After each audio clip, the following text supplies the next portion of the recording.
শুকরিয়া জানাই যে মহান পাক রব্বুল আলামিন আল-ইজ্জত আমাদের সকলকে পবিত্র জুমার দিনে মসজিদে আসার বসার এবং দ্বীনি কিছু কথা শোনার মতো তৌফিক দিয়েছেন। তাই সকলে শুকরিয়া আদায় করি আলহামদুলিল্লাহ। ছোট মানুষ হিসাবে অনেক কথাই বলি, দেখা যায় মাঝে মধ্যে। তো যদি কথার মাধ্যমে কেউ কখনো কষ্ট পায় থাকে, দোয়ার দিক থেকে যদি কোনো কষ্ট পান দয়া করে মাফ করে দিবেন। সবসময় ছোট মানুষ বুঝি না, তো যতটুকু বুঝি তার মধ্যেই কথা বলার চেষ্টা করি। তো আগের সপ্তাহে কাকায় বলছিল যে কোরবানির কথা, তো এখন দেখেন কোরবানির কথা বলছিল, পরে কেউ আপনার কোরবানির কথা বলেন নাই যে দিবেন, শুধু সেই বলছে। তো একজন আলেম এক ব্যক্তিকে জিজ্ঞাসা করলো যে নামাজ কয় ওয়াক্ত? তো ওই লোকটা বলতেছে 4 ওয়াক্ত। বলে কি কি? বলে জোহর, আসর, মাগরিব, এশা। তখন হুজুর জিজ্ঞাসা করতে এই 4 ওয়াক্তই? বলে হ্যাঁ। বলে ফজর যাইব কোথায়? হুজুর আমি তো ফজর পড়তে পারি না, তাই আমার ডিকশনারিতে ফজর বলে কোনো শব্দ নাই, আমার কাছে শুধু আছে কি জোহর, আসর, মাগরিব, এশা। এখন সে ফজর পড়তে পারে না বলে কি নামাজ 4 ওয়াক্ত হয়ে যাবে? কথা বলেন। সে যদি 5 ওয়াক্ত না পড়তে পারে, 4 ওয়াক্ত পারে, এখন কি না তার জন্য কি নামাজ 4 ওয়াক্তই হবে? আল্লাহ তাআলা যে বিধান 5 ওয়াক্ত নামাজ, তো সেই 5 ওয়াক্তই হবে, তাই না? তো এখন দেখেন কোরবানি অনেকে হয়তো দিবে না। একজন কাকায় বলছে যখন, তো আমার যেটা দায়িত্ব সেটা হলো কি জানেন, কোরবানির আগ মুহূর্তে যেরকম এক সপ্তাহ সামনে হয়তো 1 সপ্তাহ করতে পারে, তারপরে হয়তো কোরবানি আল্লাহ তাআলা চায় তো হবে। তখন আমার দ্বারা যেটা নিয়ম হলো কোরবানির যে সমস্ত মাসলা মাসাইলগুলো আছে এগুলো আপনাদেরকে জানায় দেওয়া। তো আমার যেটা দায়িত্ব আছে সেটা পালন করবো, তাই না? তো এই হিসাবে আমি বলতেছি, তো অনেকে আবার মনে মনে বলতে পারে কেউ এলাকার মধ্যে কোরবানি দিব না, শুধু শুধু শুধু কোরবানির বয়ান করে। তখন মাকসাদ ওটা না যে কোরবানি দিলেই কোরবানির বয়ান করা লাগবে, ব্যাপারটা এরকম না। ব্যাপারটা হলো যে যদি কোনো ব্যক্তি কোরবানি নাও দেয়, তারপর ওই এলাকার মধ্যে একজনও দিল না, কিন্তু কোরবানি সম্পর্কে যে সমস্ত মাসলাগুলো আছে এই সমস্ত জেনে রাখা ভালো। মসজিদের যে ইমাম থাকে, খতিব সাহেব থাকে, তার দায়িত্ব এটা তাদেরকে জানায় দেওয়া। বাদ বাকি কেউ দিলে দিল, ইচ্ছাকৃতভাবে না দিলে নাই। তো দেখেন কোরবানি আল্লাহ তাআলা তাদের উপর ওয়াজিব করেছেন যাদের কাছে হয়তো 7.5 তোলা, 7.5 তোলা বলা হয়েছে, ভরি বলা হয় নাই। হাদিসে বলা হয়েছে যে 7.5 তোলা যাদের কাছে সোনা আছে এদের উপর কোরবানি দেওয়া ওয়াজিব। দ্বিতীয়ত যাদের কাছে সোনা নাই, 52 তোলা, 52 তোলা রূপা যার কাছে আছে, তো তার উপর কোরবানি ওয়াজিব। 3 নাম্বারটা হলো সোনাও নাই, রূপাও নাই, টাকা আছে, অর্থাৎ এর পরিমাণ টাকা আছে যা দিয়ে রূপা 72 ভরি রূপা কেনা যাবে, এই পরিমাণ টাকা আছে, তো তার উপরও ওয়াজিব। তো এখন দেখেন আবার কার কাছে দেখা যায় এরকম হয় কিছু পরিমাণ সোনা আছে, কিছু রূপা, কিছু টাকা পয়সা, তো সব মিলে যদি শুধু 52 তোলা যদি রূপার দাম হয়ে যায় তাহলে তার উপর ওয়াজিব কোরবানি। এখন আমরা যদি জানি যে একটা রাস্তা দিয়ে গেলে রাস্তায় আছে ওই একটাই, এখন ওই একটা যাইতে হয়, ওই একটা গেলে বাঘের ধাওয়া দেওয়ার সম্ভাবনা আছে, ওই রাস্তাতে গেলে পাশে বাঘ ধাওয়া দেওয়ার যে কোনো সম্ভাবনা আছে। তো ওই রাস্তা দিয়ে কি আমরা সবসময় যাতায়াত করবো, নাকি অন্য কোনো যদি রাস্তা থেকে আমরা সবাই যাতায়াত করবো না? হাজার কষ্ট হলেও আমরা চেষ্টা করবো কি ওই ধারটায় যাওয়ার চেষ্টা, যেন বাঘ আমাদেরকে না ধাওয়া দিতে পারে।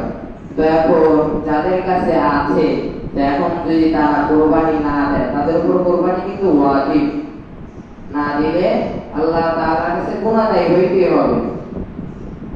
এটা এমন না যে ইচ্ছা করলে করলাম, না করলে ছেড়ে দিলাম, ব্যাপারটা এরকম না। যাদের কাছে আছে তাদের উপর ওয়াজিব। ওয়াজিবের শাস্তি কিন্তু আল্লাহ তাআলা দেয়। হাদিসে আছে সুন্নাহ, নফল, মুস্তাহাব এগুলোর বেশি ওইভাবে ধরা হবে না, কিন্তু ওয়াজিবটাও ধরা হবে। তো আল্লাহ তাআলা আমাদের যাদের কাছে এই পরিমাণ সম্পদ আছে আমাদের সকলকে কুরবানি দেওয়ার তৌফিক দান করুন। আল হাক্কু মুররু, সত্য কথা তিতা লাগে। বর্তমান জমানায় সত্য কথা বললে কথাগুলো কি লাগে? তিতা লাগে মানুষের কাছে, এটাই বাস্তবতা। আজকে আপনি একটা কাজ করছেন, এটা ভুল, আপনাকে ধরায় দিতে যাবে, এটা আপনার কাছে তিতা লাগবে। সে বেশি বোঝে, সে মানে না আমার মানাইতে আইছে, তারটা ঠিক নাই, আমার নিয়ে লাগতে আইছে। তো দেখেন আল হাক্কু মুররুন, সত্য কথা তিতা।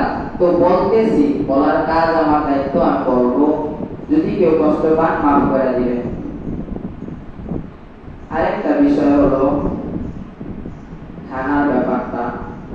সেটা হলো উস্তাদের খানা ছাত্ররা এনে দেখাই স্বাভাবিক বিষয়।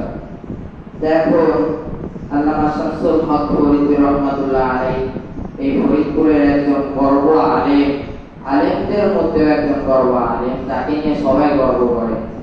তো তিনি ছাত্র জমানায় তার কিতাবের মধ্যে লেখা পাইছি, তিনি দোয়া করতো, আল্লাহ আমার উস্তাদের যে সমস্ত গুণ আছে, যে সমস্ত ভালো দিকগুলো আছে, তা তুমি আমার সামনে ফুটাইয়া দাও, অর্থাৎ আমার চোখের সামনে ভাসাইয়া দাও, যত ভালো গুণগুলো আছে। আর বলা হয় এভাবে দোয়া করতো, আর তার যত বদ খারাপ গুণ আছে এই সমস্ত গুণগুলোকে তুমি আমার চোখের সামনে থেকে সরাইয়া দাও। যে সে যদি কোনো খারাপ কাজ করে তাহলে ওটাকে কি করো, আমার সামনে থেকে সরাইয়া দাও, তার ভালো যে সমস্ত গুণগুলো আছে ওইগুলো আমার মধ্যে তুমি দিয়ে দাও। তো আমরা যে এই পর্যন্ত আসছি, কোরআনের হাফেজ আল্লাহ আমার বানাইছে, এখন মাওলানা লাইনে পড়তেছি, এখানে যে বসছি এমনি পয়সা বলছি, আমার এখানে বসার মতো এক বিন্দু পরিমাণ বালি কোনা যাকে বলা হয়, এতটুকু পরিমাণ আমার মধ্যে কিছু নাই যে আমি এখানে বসবো। এখানে বসার পিছনে আমি ভালো হাফেজও না, ভালো কিছুই না, আল্লাহ এরকম কণ্ঠও দেয় নাই যে কণ্ঠটুকু দিতে চলবো, এরকম কোনো আমার দিকে এরকম কিছু নাই। শুধুমাত্র সর্বপ্রথম কারণ হলো মা বাবার দোয়া, যেই কারণে আমি আজকে এখানে বসতে পারছি। এটা হলো তাদের সবচেয়ে বড়, তাদের চোখের পানির কারণে আমি ইসমাইল আজকে এখানে বসতে পারছি। আমার যে হালাত শুধু আমি জানি, আমি যে কত সাজাতি মাদ্রাসায় থাকা অবস্থায় করছি তা একমাত্র আল্লাহ আমার ফ্যামিলি ভালো জানে। তারপর তারা জোর করে যেভাবে হোক আমার মাদ্রাসার লাইনে রাখছে, যেই কারণে আজকে এই পর্যন্ত আসতে পারছি। তারা যদি দোয়া না করতো, তারা যদি চেষ্টা না করতো, কোনোদিন আমার দ্বারা সম্ভব হইতো না এই জায়গায় আসা। এটা হলো প্রথম কারণ। আর দ্বিতীয় কারণ হলো যে মাদ্রাসায় ছিলাম, যে উস্তাদ বলেছিল, শুধু আমার নেগরান উস্তাদ তা না, যতগুলো উস্তাদ ছিল আল্লাহ তাআলা যতটুকু ক্ষমতা দিয়েছে, যতটুকু পারছি তাদের খেদমত করতাম, যতটুকুই পারতাম। তাদের যদি বলা হয় গায়ের জামা কাপড় ধুয়ে দেওয়ার চেষ্টা করতাম, খাবারের যে বাটি আছে এগুলো ধুয়ে দেওয়ার চেষ্টা করতাম, এমনকি কিছু কিছু হুজুরের বাড়িতে যাও কাজ করে দিয়েছি।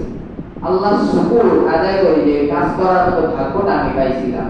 যদি আমি ওই কাজ করার ভাগ্য না পাইতাম আজকে এই পর্যন্ত আসা আমার দ্বারা সম্ভব ছিল না। একটা মানুষ যদি শুধু কোরআন হইলেই যে আলেম হওয়া যায় এরকম না, সবার বাড়িতে কোরআন শরীফ থাকে, থাকে না? সমস্ত মুসলমানদের বাড়িতে একটা হলেও কোরআন থাকে, তো সবার বাড়িতেই তো কোরআন আছে, কোরআন শরীফ পড়লেই তো সবাই হাফেজ হয়ে যেতে পারে। মাদ্রাসায় আসার দরকার আছে? মাদ্রাসায় যে কষ্ট, বিশেষ করে আজকাল 3:30 বাজে ওঠা লাগে, শীত নাই গরম নাই, সেই 3:30 বাজে উঠা ঠান্ডা পানিতে অজু করা লাগে, কার জানে সহ্য হয় বলেন? ঠান্ডার সময় ফজরের নামাজ পড়তে যে ল্যাপের তলের থেকে আসবো তাও মনে চায় না, কিন্তু ওই ছাত্রগুলা 3:30 বাজে উঠা তাহাজ্জুদ করে আল্লাহর কাছে কান্না রোনাজারি করার পর কোরআন শরীফ জ্ঞান তেলাওয়াত করে। বলা হয় যে কিছুদিন আরো বহুত আগে করোনা ছিল না, করোনা নামক একটা ভাইরাস পুরা পৃথিবীর মধ্যে প্রচুর পরিমাণে আক্রান্ত হয়েছে, তার মধ্যে বাংলাদেশে সর্বকম আক্রান্ত হয়েছে, যা অন্য অন্য দেশের তুলনা করতে গেলে বাংলাদেশে আক্রান্ত হয়ই নাই করোনায়, এরকম বলা যায়। সেটার কারণ জানেন? কি এই কারণ কি ওই যে কি বলে শাটডাউন দিছে, লকডাউন দিছে, এই কারণে কোন এমপি মন্ত্রী বলেন, র্যাব বলেন, পুলিশ বলেন কাট দিছে দেখে কি করোনা আসতে পারে না? ব্যাপারটা কিরকম মনে করে?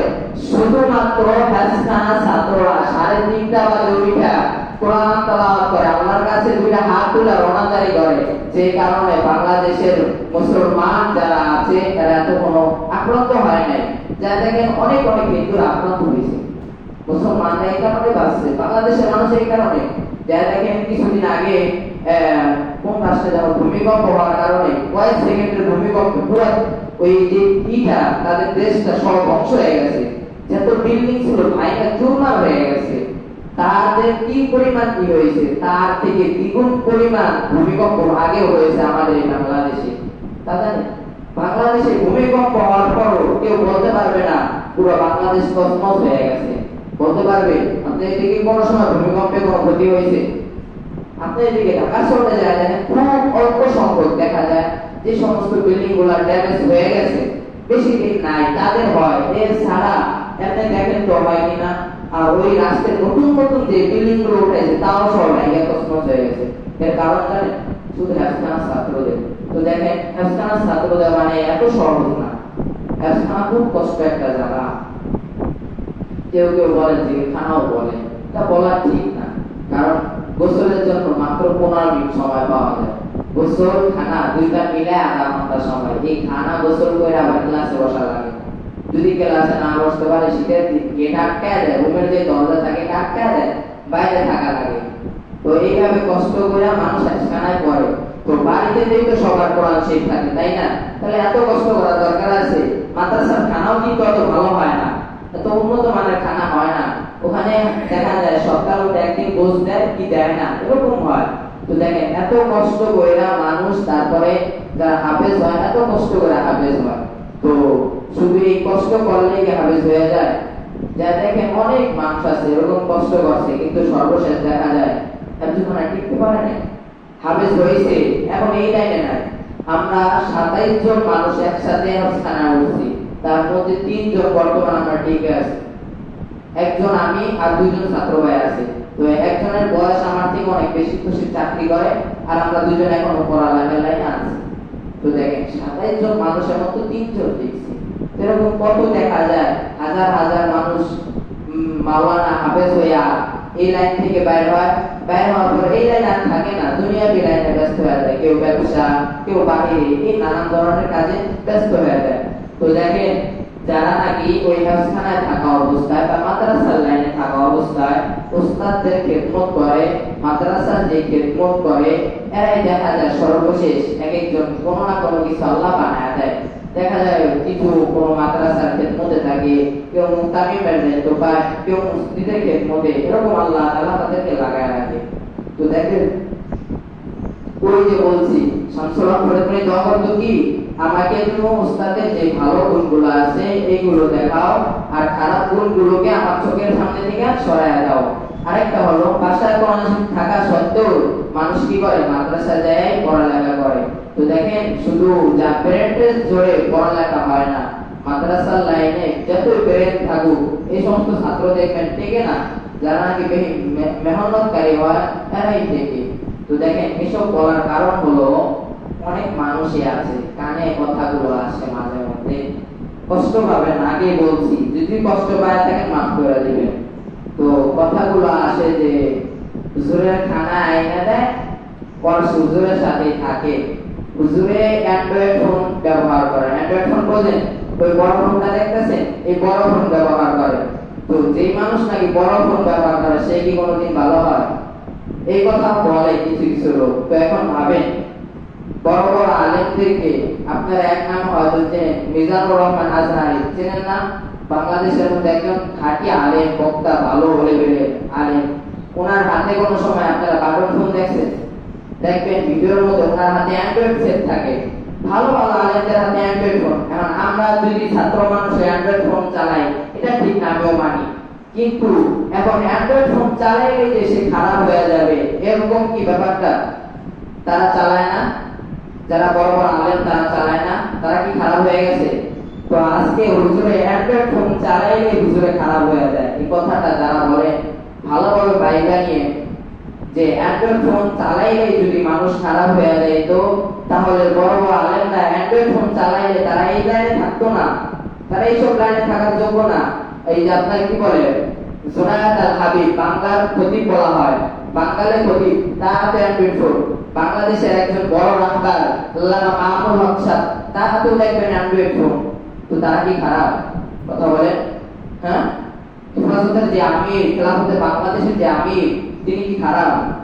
হ্যাঁ, তো অ্যান্ড্রয়েড ফোন চালাইলে যে মানুষ খারাপ হয়ে যায়, ব্যাপারটা এমন না, তাই খেয়াল রাখবেন।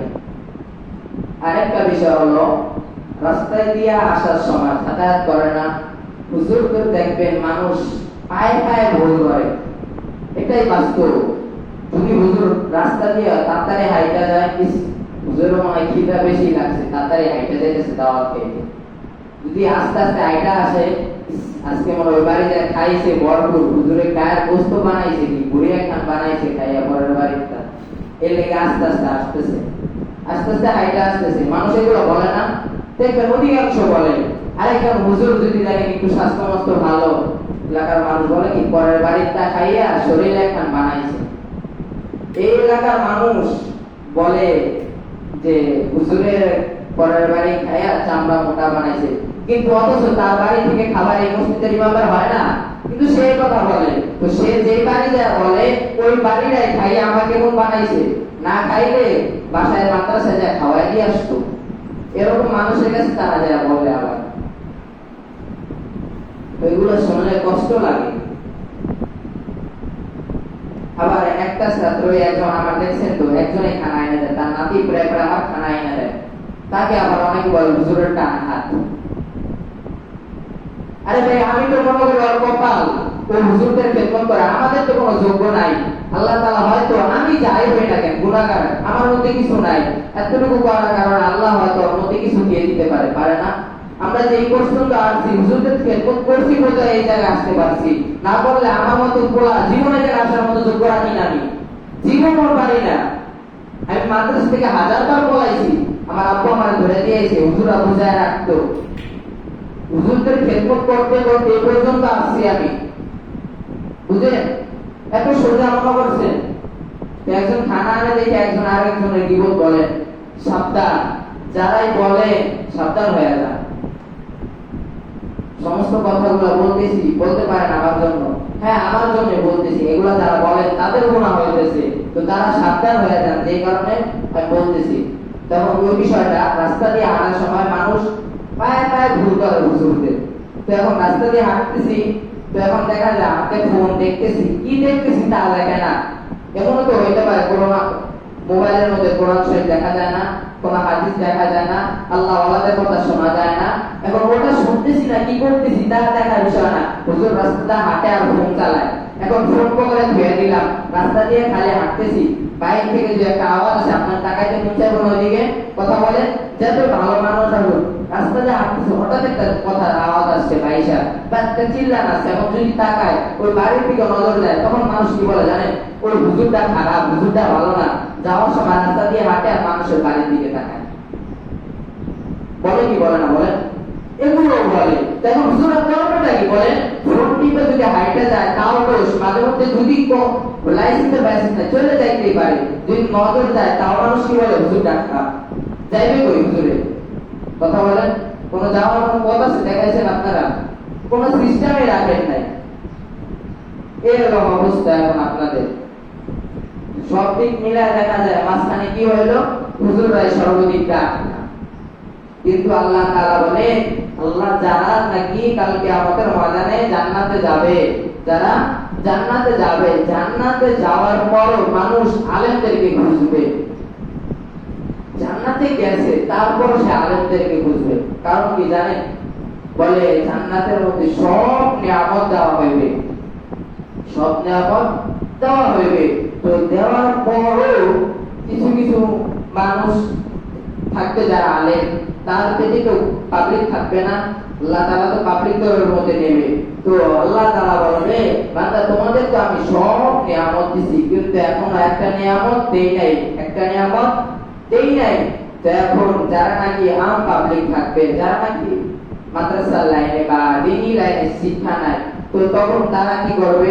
তারা ওই জান্নাতের মধ্যে আলেমদেরকে বুঝবে যে আলেম কোথায় পায়, ওই জান্নাতের মধ্যে তার পাশের জান্নাতে যাবে, এরকম ভাবে ছোটাছুটি করতে করতে আলেমদেরকে পাইবে।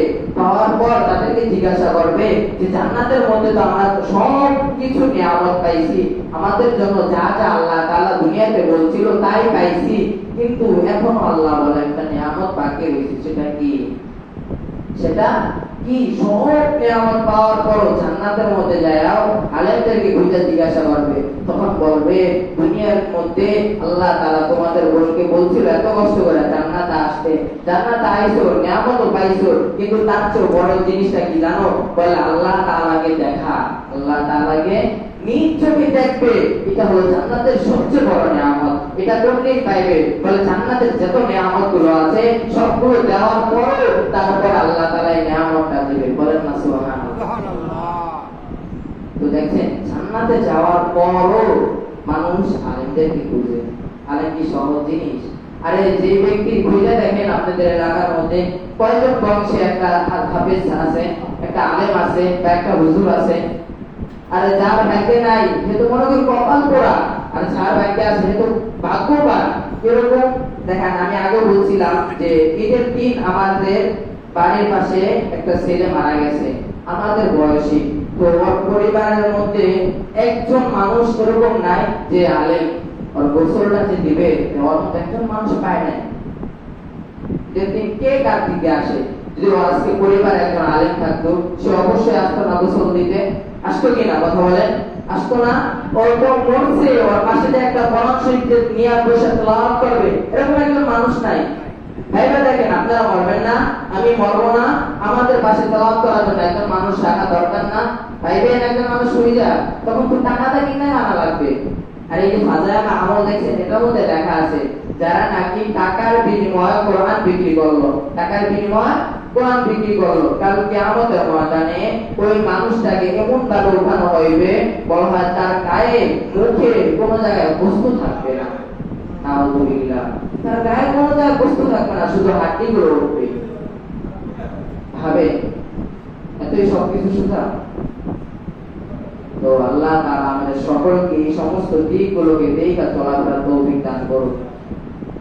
আর আরেকটা দিক হলো, আপনাদের এলাকার মধ্যে তো কেউ কোরবানি দিবে না, তো সেই হিসাবে বলতেছি, দিলে আবার অন্যদিকে যাইবে কথাটা। তো সেটা হলো যে মাসলা আজকে পড়ছি আরিফ বিন হাবিব, মুফতি আরিফ বিন হাবিব বাংলাদেশের মধ্যে ভালো একজন আলেম। দেখবেন বুখারী শরীফের হাদিস পর্যন্ত মুখস্থ, যে হাদিসটা বলে কত নাম্বার পৃষ্ঠায় আছে, কত নাম্বার হাদিস, সমস্ত কিছু বইলা বইলা বলে। তো হুজুরের মুখে শুনছি, হুজুরে বলতেছে যে একজন মানুষ 2 লাখ, 1 লাখ, 1.5 লাখ, 80 লাখ, 80,000 যা দিয়ে পারে একটা কুরবানি দেয় না?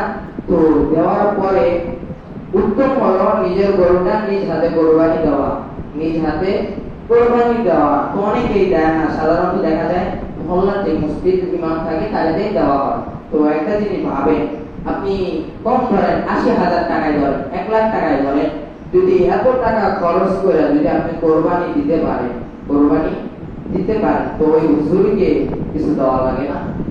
আপনি এতগুলা টাকা হাতিয়ে করে ব্যয় করে কোরবানি দিতে পারতেছেন, তো সর্বশেষ মুহূর্তে দেখা যায় কি ওই মানুষটা যখন কোরবানি দিতে হুজুর আসে, তো তখন পকেট থেকে কিছু বাইর হয় না, বাইর হয় কষ্ট মষ্ট করে 100 টাকার একটা নোট, 200 টাকার একটা নোট। আরে আপনার তো দ্বিধাবোধ হওয়া উচিত যে হুজুরটা এত কষ্ট করে, আমি 80,000 টাকা, 1 লাখ টাকা, 1.5 লাখ টাকা ব্যয় করে একটা কোরবানি দিতে পারলাম, সর্বশেষ হুজুর হাতে যদি একটা টাকা ভালো পক্ষে না দিতে পারি, জিনিসটা কেমন দেখা যায় না?